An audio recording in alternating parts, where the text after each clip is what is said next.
Hello, everyone, and welcome to the annual Reverend Dr. Benjamin E. Mays Martin Luther King Jr. Day Debate. My name is Sammy Ripito, and I am the Director of Debate and a visiting assistant professor in the Rhetoric and Film and Screen Studies Department here at Bates. And I am so happy to see you all here. After a full day of learning and exploring the intricacies and nuances of food justice, I am hopeful that you all have been inspired to continue the intellectual work of thinking through solutions to problems that often feel too big to address. For today, our debate will revolve around the hungry, the disenfranchised, and the power to control food access. Before we begin to think through how we resist oppressive regimes of power, I'd like to thank our guests from Morehouse, debaters Dalton Favors and Jonathan Dulce, and their coach Nicholas Bacon. Big round of applause.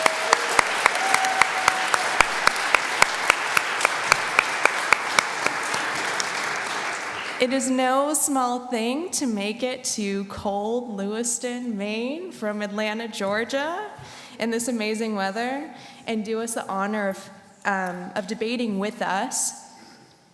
What I will say is that when I first accepted this position in August of this year, the Reverend Dr. Benjamin E. Mays Debate, an event meant to represent MLK's mentor and friend who attended Bates College and then served as president at Morehouse for 3 decades, and the event is meant to uphold the debating and oratory legacy that he left behind.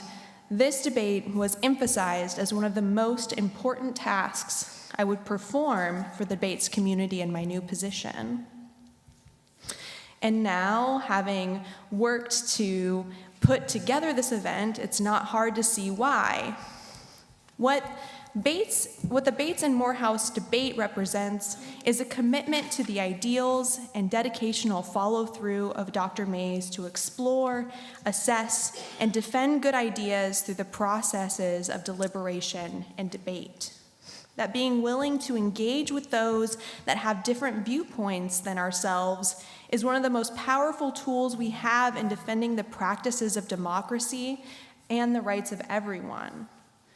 Though debate is now often framed as an impasse, an inability to come to a conclusion, I would argue and urge that you think of debate as instead a rigorous testing of ideas, of having the courtesy to prepare your best arguments for your opponent, so that way we might all discover some truth at the end of a glorious sparring of ideas and words. To use such a process to become better activists and community members as we organize to resist oppression, injustice, and systemic racism. Our debate focuses on one area where the three, oppression, injustice, and systemic racism, come together. According to the Food Research and Action Center in 2022, 1 in 8 households in the United States experience food insecurity.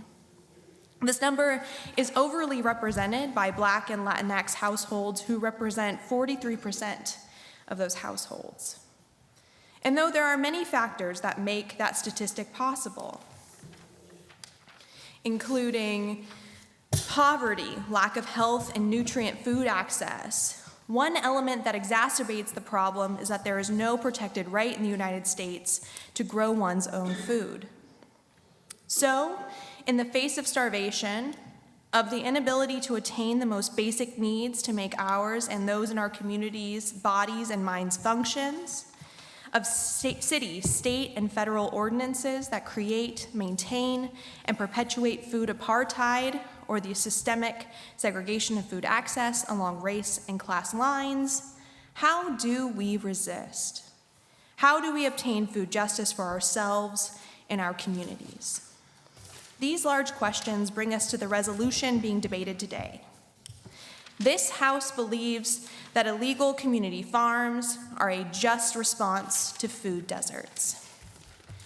This resolution will be debated by 4 incredible debaters, all of which have been assigned to their side and have been asked to represent the best arguments possible for it. Affirming the resolution and speaking first is Dalton. Speaking second is Tosca. And negating the resolution, speaking first is Jonathan, and speaking second is Ricky. You'll notice there's a Morehouse debater and a Bates debater on each side today. The debate will proceed in the following format. Beginning with the affirmative, these fine folks over here. Each speaker will give a 7-minute speech outlining their case and engaging with the other side's arguments. After the 4 constructive speeches have concluded, I will return to take questions from the audience for 10 minutes. So think carefully as the debate goes on if there is something important you feel has not been addressed or you would like clarity or expansion on. Once those 10 minutes are up, each team will give a 1-minute or a 5-minute rebuttal to summarize the best arguments for their side. Once the debate is over, we will give our debaters a big round of applause, and I would ask you to use the QR code that is posted around the room to vote for the side you think won the debate. Remember, to be a good judge is not about voting for the side that you inherently believe in, so what you walked in agreeing with. Rather, you are being tasked to vote for who made the most compelling case for their side. After the voting is closed, the results will be posted on the Brooks-Quimby Debate Council's Instagram, which is on those flyers, but it's at Bates Debate BQDC on Instagram. One final reminder is while you should engage with the debate by listening carefully, snapping at points you find compelling, and making faces when appropriate, please hold your comments until the question and answer period or until after the debate, when I'm sure any of our debaters would be happy to engage in a respectful conversation with you about the ideas shared here. Thank you again for coming to this event. I now welcome the first affirmative speaker to give a speech no longer than 7 minutes. Hear, hear.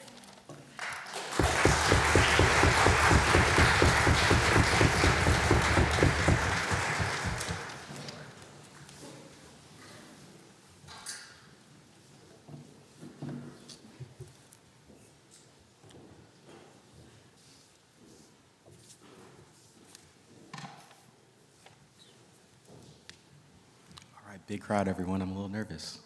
Nice to meet you all. Hello, everyone. My name is Dalton Favors. I'm going to be presenting the first affirmative speaker.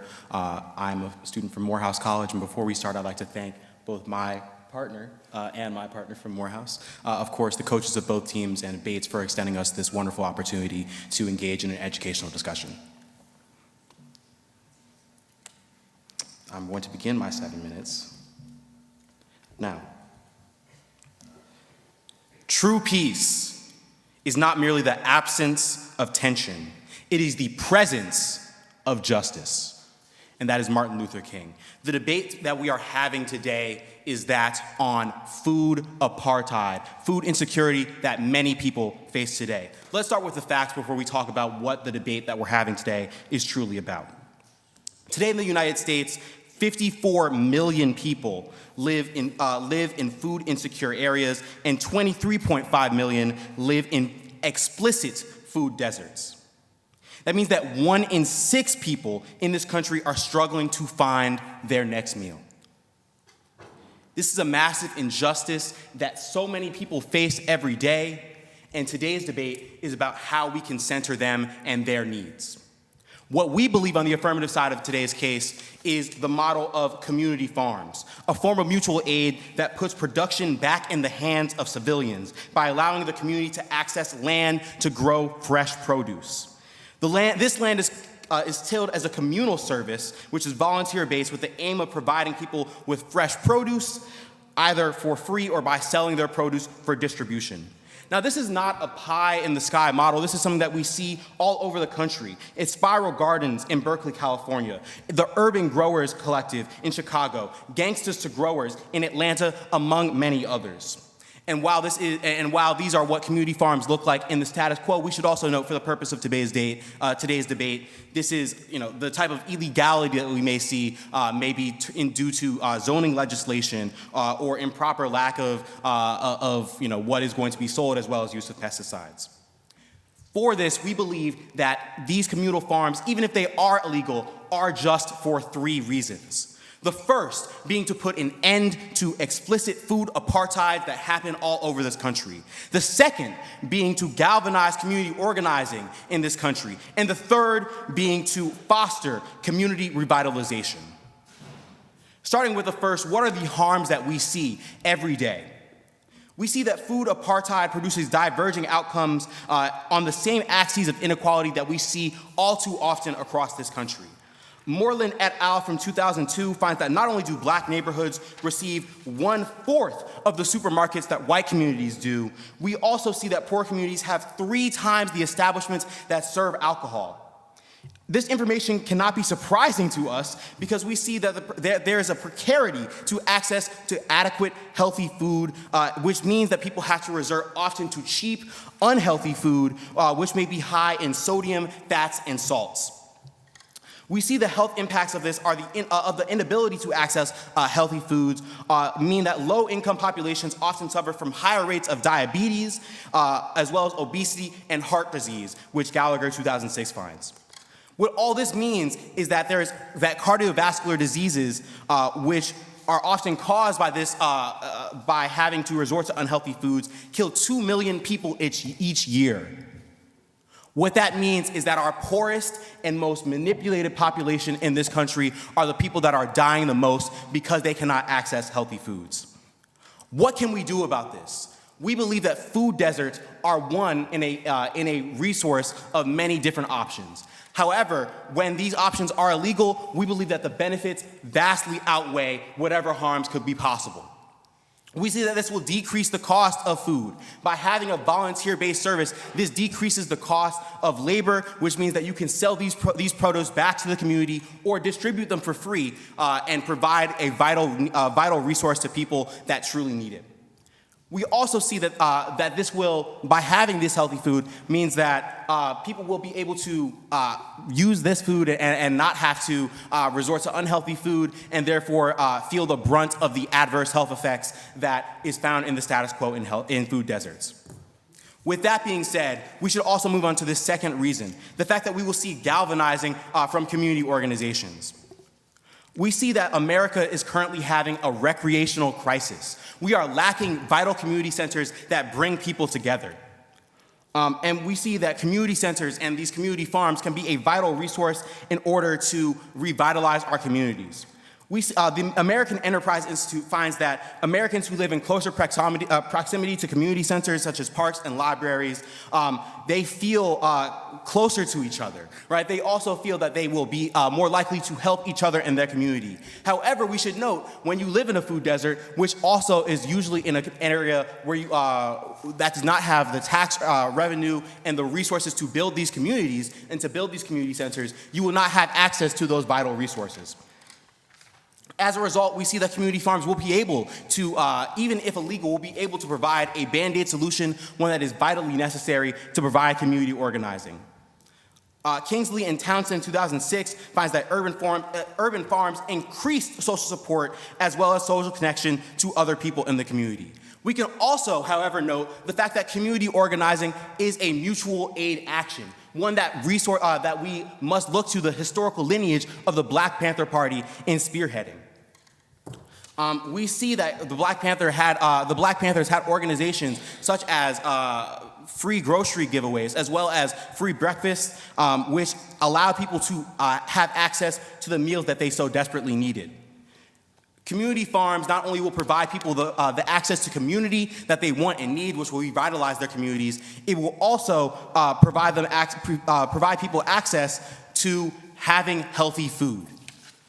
With that being said, we see even if there is some illegality to these to these vital needs and community farming actions, the benefits that we see vastly outweigh whatever harms the negative might tell you.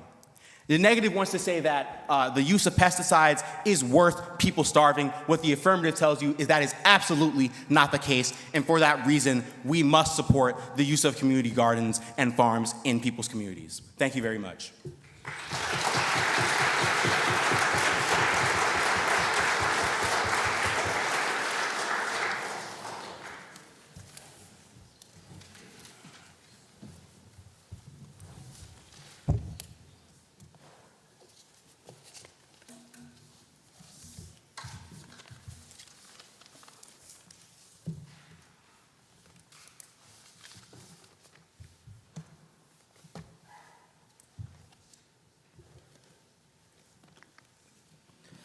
Hello, everyone. Wow, it's a packed room. First off, I'd like to thank Bates College for having us. It's been truly a pleasure getting to know your students, your faculty, your president. I'd like to thank my coach for bringing us. I'd like to thank my debate partner, Dalton. I'd also like to thank my debate partner, Ricky, and let's get started.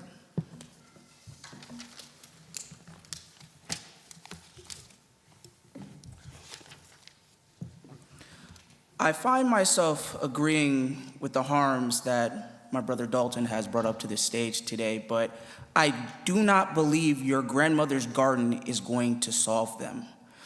Poverty, food insecurity, and racism are all caused by food apartheid. We do agree. However, we don't believe that illegal community farms will solve these problems. I'm gonna paint a picture for you. There are 44 million people in our country who are food insecure in America, and 13 million of those are children. According to the American Farms Bureau Federation, one farm in the US feeds 166 people annually. If we took the population of Los Angeles County, for instance, which is around 9 million people, and we see that 1 in 4 people in Los Angeles County are food impoverished, we'd say that you need 14,804 farms to feed Los Angeles County. Moreover, we see that the average farm is 445 acres, meaning what?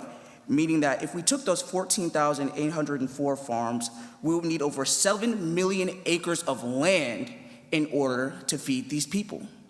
This is not going to work, ladies and gentlemen. It's not going to happen. We see that when it comes to food apartheid and we see poverty and things of that nature, we can look at Atlanta and we can look at LA, we can look at Detroit, we can look at New York, and we can see that there is not enough green space in these places for these farms to happen. Moreover, I'd like to talk about racism. The affirmative would have the same individuals put themselves in more jeopardy with law enforcement by having them purposely break the law to solve a problem that they themselves did not make. There is no justice in response that causes more negative interactions with law enforcement, and we on this side of the house rebuke the idea that people of color and people of poverty should have to mend the wounds dealt to them by systematic oppression. In order for us to have a truly just response, we must topple the system that enables these systems to exist. What do I mean by that? I mean that we must invest in the infrastructure that we already have.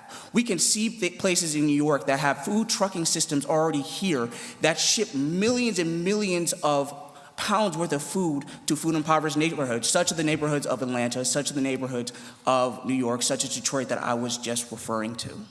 If we go down this path of illegal farming and we bring this to the people of, like I was naming before, it just simply will put us in more danger, right? Now, I live in the west end of Atlanta. That is where Morehouse College is. When we talk about farming like gangsters to guerrillas, which, by the way, is legal and sanctioned, right? We see that more and more black bodies and brown people will have to suffer for what? To mend a problem that they themselves did not put themselves in the first place. I had a great conversation with Dr. Reese the other day and people at the president's house. Excuse me.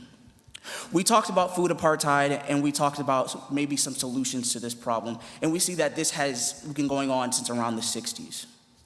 We see that mom and pop shops like grocery stores and drugstores were taken away from us. Why? This was done for a fact just so big business and corporations could make a quicker buck.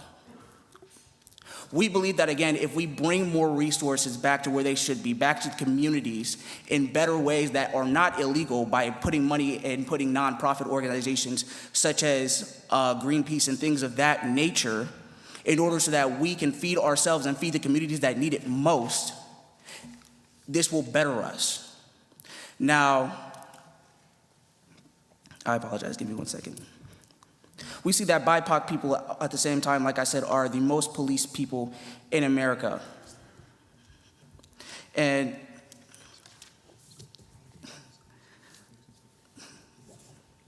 I'm going to cede the rest of my time. Thank you.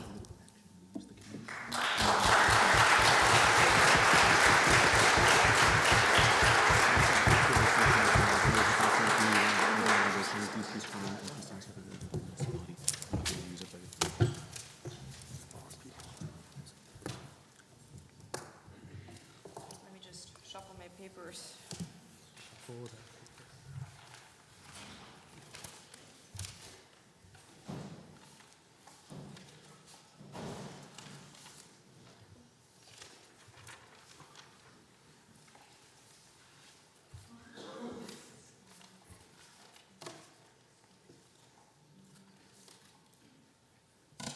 Okay, can everyone hear me? Can people hear me now? Okay, that sounds better. Okay, before I start my speech, I would like to thank Bates College for having us, for giving us the opportunity to debate this very important topic, to the president for hosting us last night, for giving an amazing keynote event this morning. I would like to thank everyone for coming, and I would like to thank our friends from Morehouse for having this fantastic debate with us. Why should there be hunger and deprivation in any land, at any time, when man has the resources and the scientific know-how to provide all mankind with the basic necessities for life? This comes from Martin Luther King from 50 years ago, and that is why this debate is still relevant today, because we still don't see the solvency for these issues. We still see people, millions of Americans, every day, failing to bring food to the tables because of structural issues that we see today. Not everything that is just is what the law permits us to do. What is just, rather, can be what is morally required for us to do. The actions required to correct the historic wrongs that we see in this country today. Food deserts, food apartheid, has been studied and understood for many decades now, yet little to no legislation has followed. It is time to return the means of production back to those who need them most, to sustain themselves, their families, and their communities. This is why I'm incredibly proud to stand on side government for today's debate. Before I'm going to go deeper into the material, I would like to make two broad clarifications. First of all, this debate is a debate about solvency, not a debate about who can provide the best. It's a debate about justice. It is not about can we provide the perfect model in order to solve issues such as hunger. It is rather who can make any change. And I think if you just listen to Dalton's speech by himself, you will see that we're the side that actually provides any solvency. There's been claims that there's already food trucks in place, that there's means to provide people and communities with food. However, we can see that still there's been no changes made. The COVID pandemic has made these issues even worse. There's much more people in desolate places now than there have been 20 years ago. Despite the fact that these efforts have been in place, they're just not enough. We need to get to people the means of production back. We need to allow them to make their own food. We need to allow for them to take the means back in order to survive, in order to thrive, in order to heal. Okay, a few things in my speech then. First, I will respond to some of the claims that have been coming from the opposition and tell you why actually they're not sufficient in order to engage with this debate, and I will also reiterate some of the points as to why only these illegal community farms are actually going to bring the solvency and the justice that is owed to these communities. The first thing that we hear from the opposition is the fact that, hey, these community farms are not actually going to be able to feed all the people that are currently suffering from food apartheid, from the lack of nutrition and so forth. The problem is, first of all, that they have not actually told us how they are going to feed all of those people. They've told us, hey, what if we bring in non-profit organizations? However, these efforts have already been in place, and they're obviously not sufficient in order to actually address these issues. Furthermore, I don't think we've ever been claiming that we can by ourselves feed everybody in this country who's currently lacking the ability to eat, the ability to feed their children and their families. However, I think the side of this debate that can provide some nutrition and some better food to these communities is the one that should win. It is ultimately a question of justice. Who can provide justice for these marginalized communities? And I think justice in this case is not what is legally correct. It is what helps these people, what permeates their ability to thrive. And I think that is ultimately going to fall on our side of the house. So I don't think we have to stand up and claim that these community farms are going to feed everybody, all of the 19.5 million people that currently live in food deserts. But I think if only 50% of these people, 25% of these people can have some additional food, can bring vegetables to their table and feed their children so that they can do well in school and fight these health risks that have been facing these populations for generations, I think that is clearly just a sign that these illegal community farms are going to be the way that we want to be going. The second thing then we hear is the fact that these populations are already in a place where they're being over-policed, where they are already forced into being jailed much more highly. We shouldn't put them in a place in which they are forced to commit more illegal acts. The problem here is a question of trade-off, right? Because on our side of the house, yes, there is some engagement in illegal activity of some sort. However, the question is, what is the first need that we want to provide for these people? It's probably true that your first concern is always to feed your family, to feed yourself, and you probably care less about whether you might go to jail. And also, I just don't think this is a fully fleshed out argument, because many of the reasons as to why these community communities are already over-policed is because people don't have access to the very basic needs that they have. They're already being pushed into illegal activities such as stealing or like theft in order to get the nutrition and to get like the materials that they need. We think the trade-off is actually very small, and we also don't think that the like implications are going to be as significant as they seem. We think that it's always going to be on our side of the house where there is more nutrition that we will actually take the debate. Also, I think just on the semantics of the resolution, the question is not, is it a good response or is it the best response that we could bring? It is a question of justice. It is a question of what is a just response to historic injustices. And the answer to historic injustices is probably not non-action. It is taking some form of action. It is returning the means of production to those who need them most. Okay, what else do we hear then? They say, hey, there are other solutions to bring supermarkets, to bring nutrition into these areas. However, there's significant structural reason as to why this is not going to happen, and they've been mostly ignored on side of proposition. There's a good reason why historically these areas are underserved, and they don't bring any solvency as to how we will serve them in the future. Some of these is, for example, that most of food deserts exist in places that just have like lower populations that are more low income. There's very little incentive for supermarkets to actually settle in these areas, for businesses to come in and feed the populations. As long as these like structural issues aren't fixed, we need our community farms in order to feed the people. And I don't think we can like solve these issues anytime soon without massive structural change. So as Dalton said, even if this is not a solution we want to engage in forever, it is a band-aid that we very direly need today. However, there's also systematic issues in place that just don't allow for supermarkets to settle in these areas. For example, there's much higher insurance costs for people, for like business to settle in these areas because of perceived crime that happens there. It is basically impossible for a supermarket to open and to get the revenue they need to run for longer than a year. And as long as these structural issues aren't fixed, as long as we don't have solvency, it is probably always going to be said government that is going to be claiming the better solvency, the better justice, and the better solutions. I think what you should take away from said government is a few things. First of all, the broad majority of people who live in these like places in which food is generally inaccessible have massive health issues that stem from this food insecurity. There's much higher rates of diabetes, there's much higher rates of like heart issues, there's much higher rates of obesity and all the issues that come from that. We cannot fix that if we leave people without the means to actually get healthy foods. And if we can't give them healthy foods, these communities are going to further like deteriorate, and like there's going to be no revitalization. I think we've provided you with several like ways of solving for these issues, with giving these communities a new way to engage with their own like betterment, to engage with their own struggles. We think this is very important because ultimately justice means giving like the means of production back to those who have been deprived of them for centuries, who have been deprived of the ability to be their own agents, of the ability to like live for themselves without depending on other people. We think giving this like ability to be yourself, to work for your own community, and to be an independent autonomous actor is the most important thing in this debate. If you vote for us, you vote for health and you vote for revitalized communities. Thank you very much.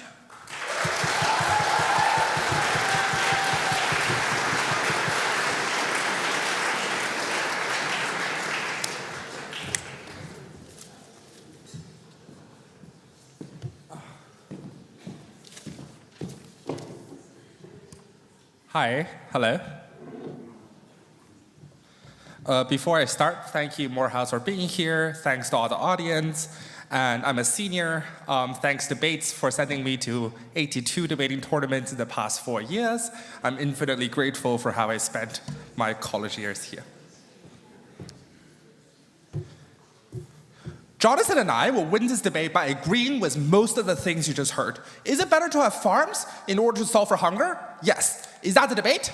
No, because farms are legal on either side of the house. What they needed to defend is illegal farming, because moms and pops can still grow tomato in the backyard because supermarkets don't sell canned food, and because farmers who want to sell community products can still sell them in community markets. What is specifically different in this debate is about the illegal farming, but what proposition failed to agree with are the bigger, less community-friendly cases of community farming, are not the ones you go against direct supermarkets, but communities, for example, illegally planting rice in some areas, which sucks up other resources for other areas, because zoning law makes sense, and we need zoning laws in order to maintain a balance of resources. There's a reason why we have legal regulations over the type of agricultural products we need to have, and that is an independent question from the debate. It cannot just get away from talking about how part of a phenomenon is justified, doesn't make the entire phenomenon justified. Opposition will engage with the full picture. The more difficult bullet for you to bite. We're going to talk about the harms of illegal farming and how this breaks the agricultural livelihood of millions of farmers. This is the burden that side proposition needs to side with in this debate. 3 things in the speech. First, I'm going to expand the scope of this debate to talk about large-scale illegal farming in the global south. Second, I'm going to list out the negative consequences of illegal farming in this community. And thirdly, given these consequences, let's have a chat about justice. On the first thing, just on scope itself, right? I think there's a large scale of illegal farming that happens elsewhere other than the United States. And that is because in the United States, we do have these independent farms that do not get prosecuted in a vast majority of cases. But what is specifically different is that in a lot of places in this world, the type of farms that are illegal are the ones that are breaking production regulations, such as one, breaking zoning regulations, such as in Egypt, illegal community farms farming too much rice in one specific area, which leads to artificial droughts in other area because it takes a lot of water for you to farm rice. Or in other areas, for you to break agricultural regulations. For example, farming too much corn in Brazil because it takes a specific amount of nitrogen in order for corn to foster. Or to break environmental regulations. And that's the reason why these farms are considered illegal in the first place. It's because, yes, they increase output in the short term, but we care much more than output in the short term. One, we care about a fair distribution of these outputs so that other people who do not engage in this illegal behavior can still enjoy the output of their labor. But two, more importantly, we care about the sustainability of these outputs because if we kill the cow which produces the milk, then we do not have milk in the future. Because if we lead to unsustainable farming, then that only exacerbates a problem that side proposition wants to talk to you about. What is the implication of this argument? Very simply, in some cases of illegal farming, it's going to lead to justifiable results. In other cases, it won't. The world is not black and white, debate is not black and white. But what is balancing off here is that in a vast majority of cases that side proposition wants to talk to you about are the ones that can be done within legal boundaries. What they needed to specifically provide to you is what is specifically within the law that is blocking the type of progress they want to talk about, and that is the burden which neither speaker has fulfilled in this debate. And this is particularly important because the impact I just laid out to you about illegal farming in the global south actually matters because these are about the livelihood of farmers in which their lives depended upon it, in which millions of local food production depend upon it. And yes, this debate is MLK Day, but I think we need to care about just beyond the US, right? We need to care about the same egalitarian principles MLK taught to us about. And specifically on the second point, what are the negative consequences of illegal farming has on the community? One, I think it leads to an unfair distribution of resources, right? Because those are the ones who are able to afford to have bigger farms in the community outside of standard regulations are going to be the ones who squeeze other people out. Those who can afford bigger rice fields are going to be the ones who get greater irrigation canals. And that is the reason why we have fair amount of regulation required, that you only get your land of the share. And when you go beyond that, that is what makes it illegal. But two, doing things which increases production in the short run, but harms the environment in the long run. And what that leads to is that 20, 30 years down the line, when our children or when future generations come into the line, they do not have the sustainable food security that we are dependent upon. If you believe the status quo is bad as outlined by proposition, the future is only going to be worse. And specifically, what all of these tells you is that we need to care about the least well off, right? Because one, they don't have the additional resources. Because the ones who are able to constantly afford to break the law and get away from it are the ones who are going to be the most socially disadvantaged positions. But also, the ones who are going to be directly harmed by the social inequity are going to be the ones we care about in this debate, are the very same actors that government talks to you about. But lastly, let's have an abstract chat about justice, because I'm a philosophy student. First thing to talk about is that the people who are affected with these negative externalities cannot just be traded off, right? Because they were not the cause. It is only a morally arbitrary position that you are the ones getting harmed by this illegal farming. Even if side proposition wins, that there is a problem in the status quo, and somehow they win, that this is a magical solution, justice shouldn't be a game of just measuring skill. The end we set and pursue should be universalizable. It means if I do not want something bad happening to me, I should not have that something bad happening to someone else. If moral principles are not universalizable, then trade-off is individual in morally arbitrary scenarios and fail to ground action. It means that some people are more morally advantageous than others, that you're more morally worthy than others. And I think that is just entirely counterintuitive. But two, even if you think people should be allowed to do this as a response, they should be allowed to break the law, which by the way didn't give you reasons why we needed to, at the expense of harming others, at best, this makes illegal community farming permissible. There's a difference between a just act and a permissible act. If you point a gun at me and ask me in order to steal bread, my action is permissible because I was under duress, but I wouldn't call my action just because it directly harms the livelihood of another person. And specifically, I think there's some degree of moral preferability that comes from it. But lastly, just moral skepticism. I think you should always err on the side of caution for justice. A vote for proposition in this debate doesn't mean we'll label these acts as unjust. The negation of the motion simply requires you to not believe that this is a just response. What should we do? I have no idea. It's a very complicated issue, but I think we should err on the side of caution for justice, because the reason why we care about justice is precisely because of its overall high bar, that we cannot just trade off justice with the livelihood of other people. And in the cases that we aren't sure, we do not know, and we do not have the lived experiences, we cannot just tag things as justified. We must be epistemically humble.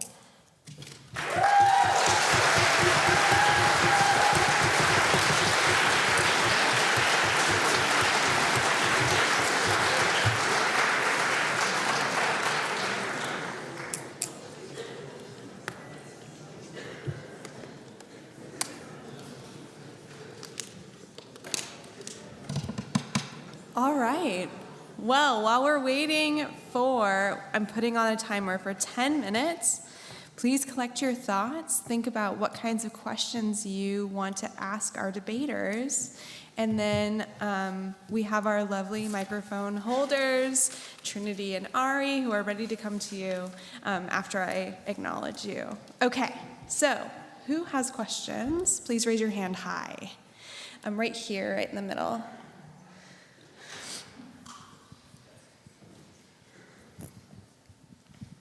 Hi. Okay, so I had two questions, one for the opposition, one for the support. I could start off with the support for now. How would the legalization of illegal farms work for people suffering by the food apartheid in larger cities? The opposition brought up the point that food trucks in New York City are at least alleviating the suffering of those in larger cities. The support shot this down by saying just shot down the opposition's point of food trucks in certain cities by saying that it doesn't target the whole of cities. How would illegal farms work in cities that have limited farm space, that tend to have more low-income communities, and thus a stronger requirement to fix the food apartheid wholly? Should I say the opposition as well, or? No. Okay. Affirmative.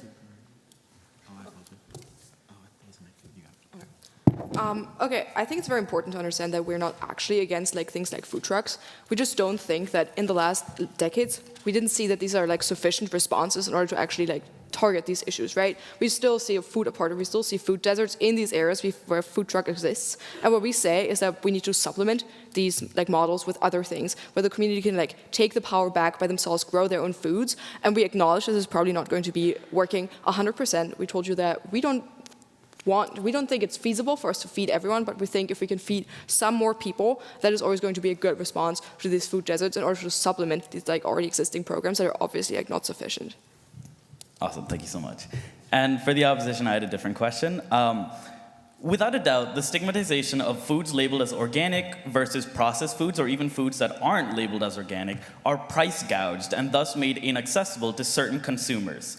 I know that on the sports side, debater Dalton brought up the statistic that there are 3 times more liquor stores in low-income communities than supermarkets. Does this difference in the type of supermarket and thus the type of food available in these communities not further push the food apartheid evident, and thus the requirement for legalization of illegal farms? Right. I think that the disparity between organic foods and its access for it is a problem. The problem is that it's unclear whether or not the law is the one that is preventing this from happening for equality. I think it is likely that, we get through this by other means. And I still think it is important for us to hold up legal standards, even if we want to sell organic food. On either side, if you're a farmer who's trying to sell organic food, you can still go to farmer market, right? That's not illegal. What specifically needs to happen is to identify what the law is obstructing and what illegal action is needed.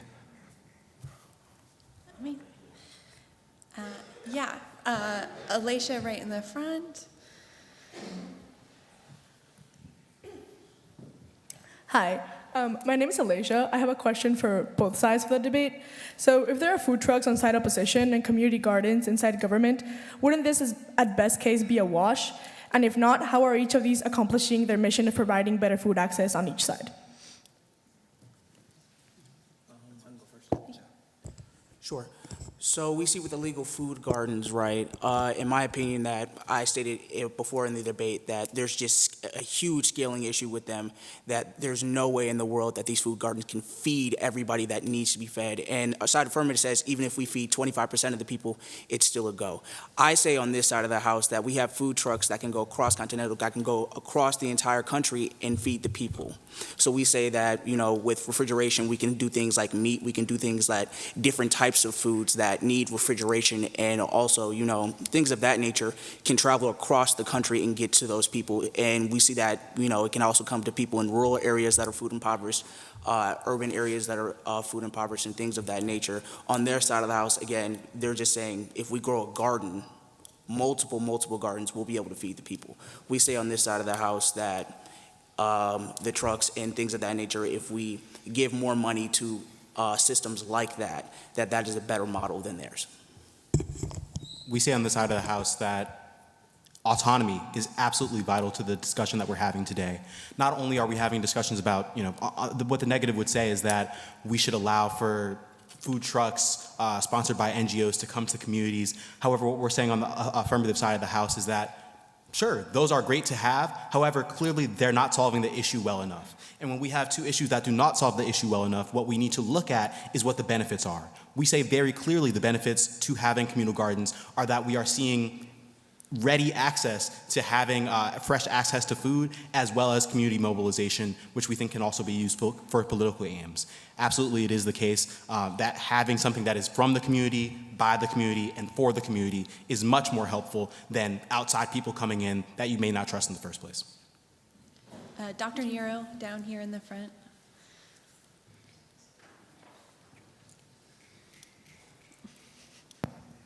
This is a question for the second speaker in opposition. Could you just clarify for me just real quickly your statement about justice? You said something about, we should not be quick because we may not actually pursue justice. Are you saying something like justice is something that can wait? So the claim isn't that justice is something we can wait, right? The claim is that we are often not in a position to know whether or not something is justified. In fact, I have no idea what justice is, right? And I think most people would disagree with each other on what justice is.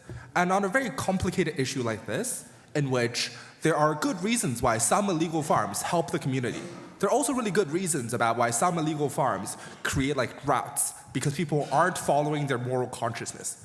In these cases, where we do not know, I think it is dangerous to label something as justice, because we do not inspect into it in the same way we would for other issues. We do not put them under the microscope like we would with other ordinary issues. And I think that is a needed process before we can call something as just. Back here, all the way at the top.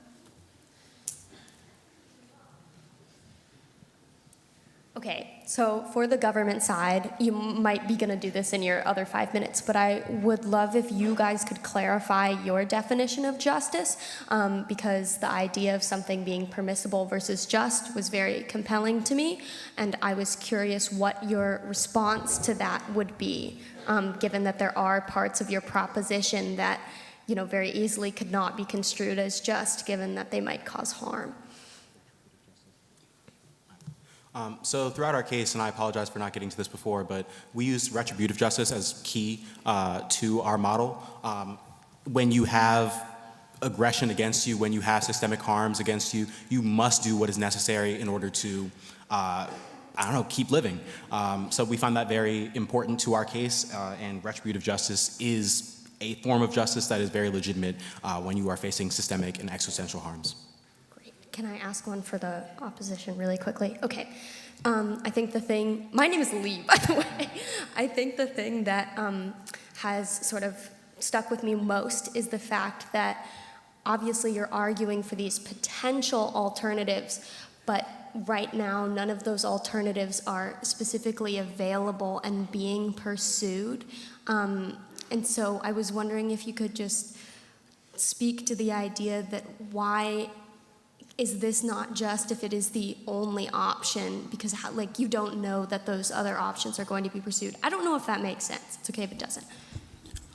Sure, yeah, it makes sense. So I would say that in my, I believe it was my second argument about, again, putting BIPOC people in double jeopardy, I say that we look at this as a huge problem, to me at least, because I've seen what it looks like to, be food impoverished. I've seen what that effect has on people morally. I've seen what police brutality can do to African Americans and people of color.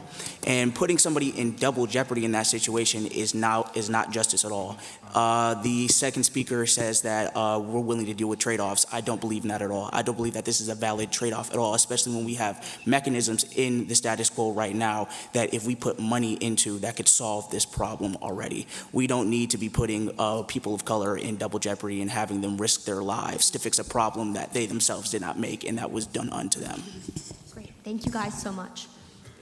And then for our last question, we're going to go right here.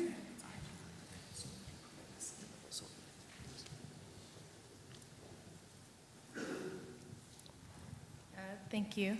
I have a question for the second speaker of the opposition.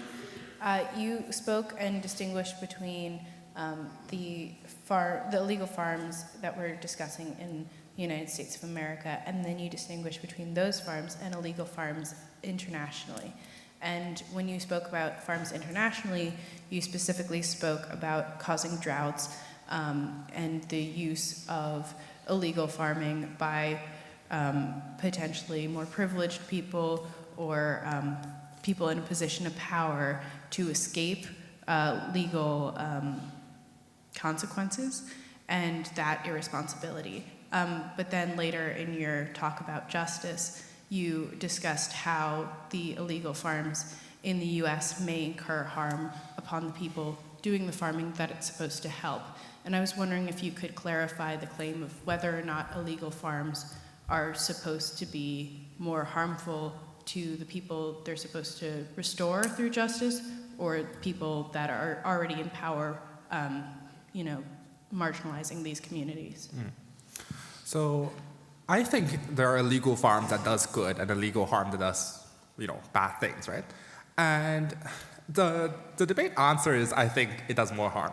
The honest answer is, I don't think I'm in a position to know responsibly, because even if we're able to accurately assess whether it does more harm than good now, it's unclear how this projection is going to be the next 20, 30 years. Given the society we're changing in, climate change, all the massive amount of uncertainty in our society that we cannot foresee. Then I think it is best for us to be grounded in some sort of a framework, either legal or even social framework in which we have some say and some responsibility into what sort of action is or is not permissible. And I think just operating off the charts, in some cases, may lead to great results, right? There are going to be people who do wonderful, wonderful things with illegal, unregistered farming. But I think on a wide societal scale, that is a cause of concern, considering the perverse incentive some individuals may have. So I'm not sure if it answers your question. I don't know. And I guess that's a reason why we shouldn't call it just, because we don't know.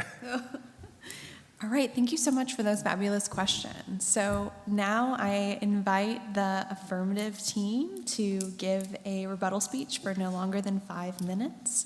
Hear, hear.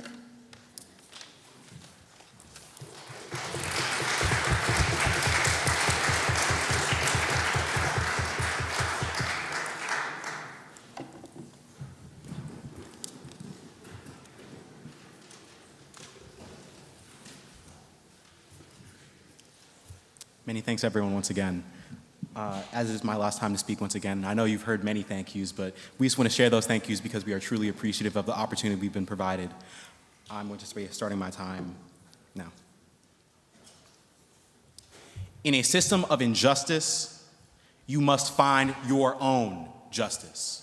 That is what the affirmative side is telling you in today's debate. We hear a lot from the negative side that, in a case in which you are unsure, maybe you should stay doing what you're doing. However, what we tell you is that justice delayed is justice that is denied. What we tell you is that when you are living in a food desert, what you must do is eat. And you must eat in any way that you can find possible. We give you a comprehensive case in today's debate, giving you two substantial reasons, I'm sorry I couldn't get to the third, as to why community gardens are a preferable model and one that provides you adequate justice. In regard, what the negative tells you in today's debate is that if you're hungry, maybe you should starve. We tell you that is absolutely not the case, and for that reason, we give you three substantial reasons why the affirmative wins today's debate. The first is our understanding of justice.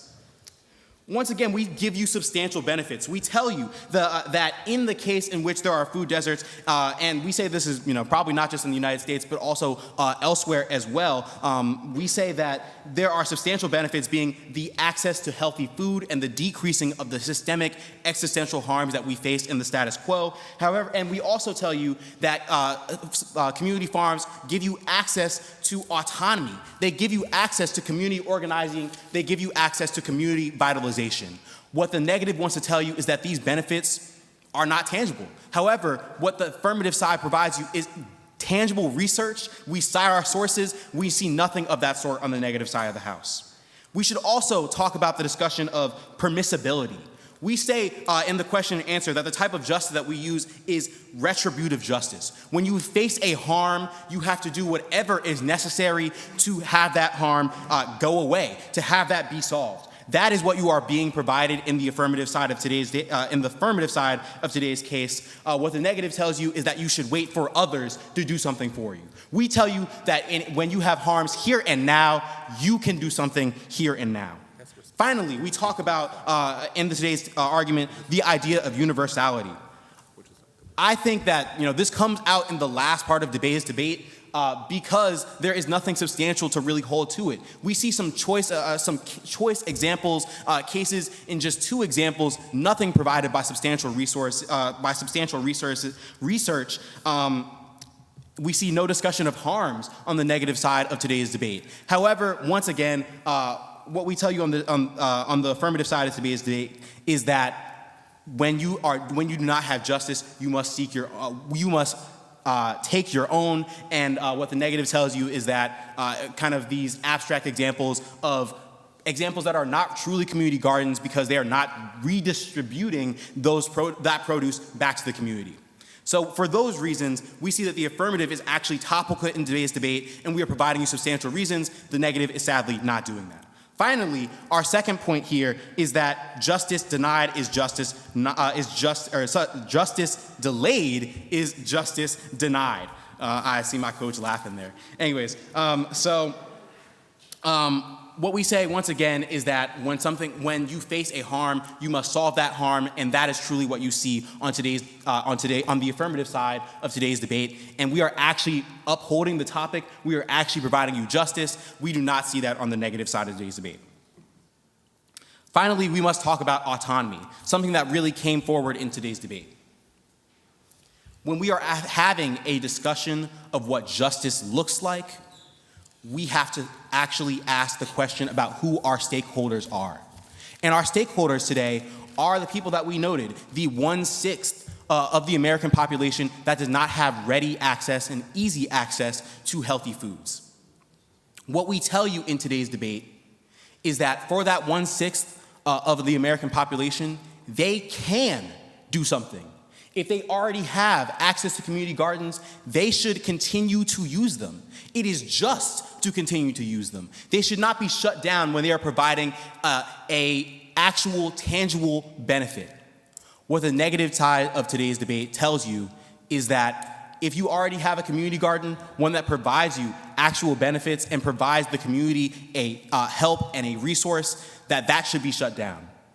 They are going to deny actual benefits to people because they are unsure of what needs to be done. What we tell you on the affirmative side is we know what needs to be done. We have an understanding of the harms, and we have an understanding of how they can be fixed.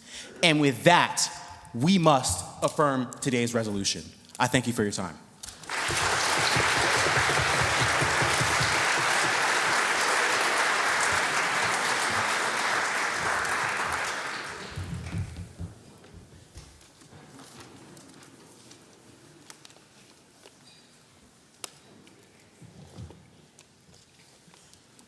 Okay, that first one's a little rough, so let's see if we can give you guys something better. Again, I'd like to give another round of thanks to Bates College. Like I said, I've really had a lot of fun. Again, round of thanks to my partners and the other debaters. Again, it's been a lot of fun, and let's get this started.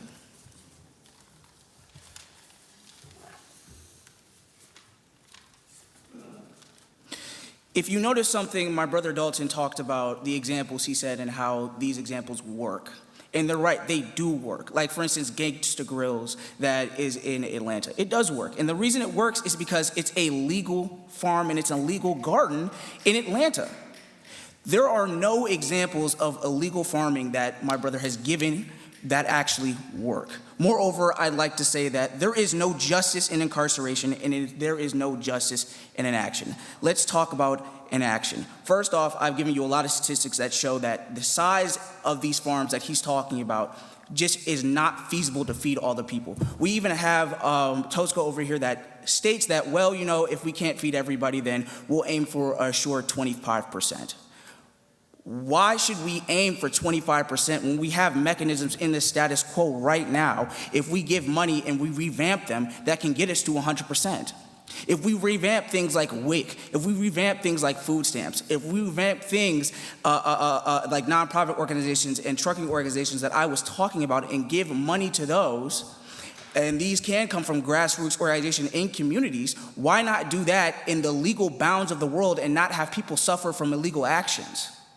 These are things that can be done and that the affirmative does not contend with at all. Moreover, let's talk about incarceration.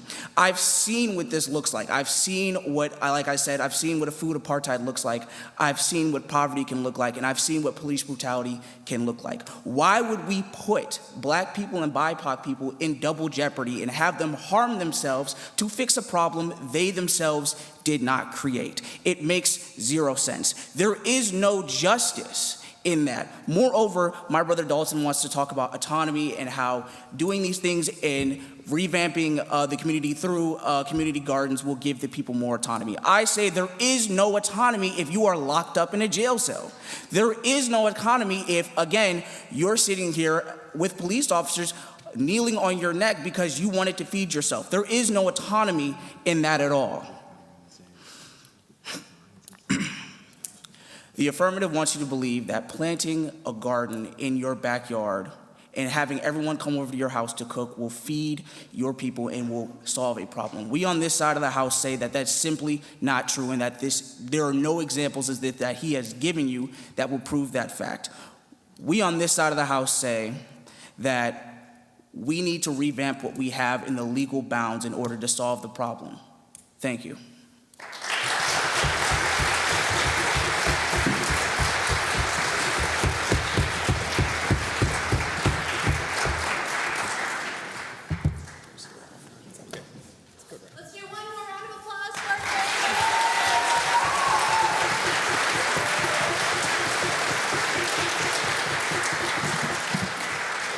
Thank you so much for attending this event. Thank you so much for Morehouse for coming all the way out here to do this activity that we love. Please do not forget to vote for who you think won the debate. The QR codes are posted around the room. And have a fabulous evening. Take care. Thank you so much.